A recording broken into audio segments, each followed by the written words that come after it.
The glittering halls of Versailles are remembered for their power, drama, and beauty. Yet among the dazzling figures who shaped its history, one queen is often forgotten: Marie Leszczyńska, the Polish princess who became the wife of Louis XV of France. Born on June 23, 1703, in the small Polish town of Trzebnica, Marie was the daughter of Stanisław Leszczyński, a man who briefly ruled as King of Poland before being driven into exile. Her early years were marked not by luxury, but by instability and wandering. The family moved from place to place, dependent on the goodwill of Europe's rulers. Marie grew up modestly, without the glittering jewels and grand palaces one might expect of a future queen. But fate works in mysterious ways. By the 1720s, Louis XV, the young King of France, needed a wife. Powerful European courts fought to place their princesses in Versailles, but political rivalries made the decision complicated. In the end, Louis's advisors looked past the great dynasties of Europe and chose Marie, a princess with no fortune, no army, but a spotless reputation. She was seen as pious, virtuous, and unthreatening, the perfect choice for a king surrounded by scheming factions. In 1725, at just 22 years old, Marie married the 15-year-old Louis XV. The wedding was celebrated with immense pomp, and Marie was crowned Queen of France. Overnight, the exiled Polish princess had become one of the most powerful women in Europe.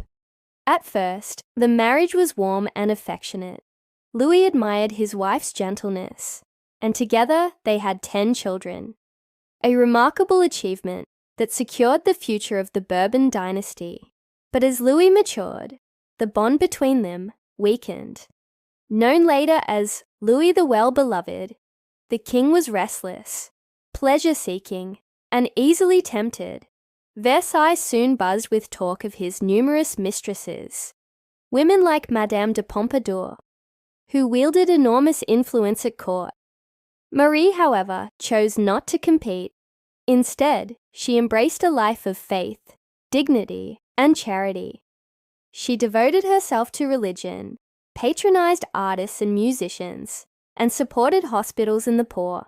She also introduced cultural refinements to Versailles, including music by composers like Jean-Philippe Rameau, leaving her quiet but lasting mark on French society.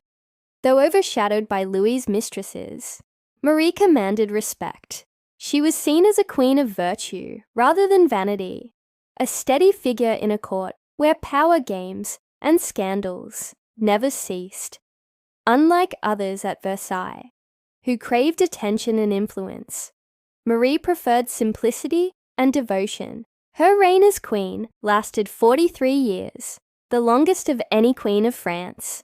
She witnessed her children grow into influential figures across Europe, including Marie Adélaïde, who became the mother of 3 future French kings.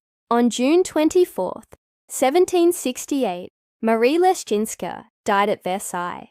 She left behind no political legacy, no grand monuments, no dramatic scandals, but something perhaps rarer: the memory of a queen who endured with grace, humility, and quiet strength.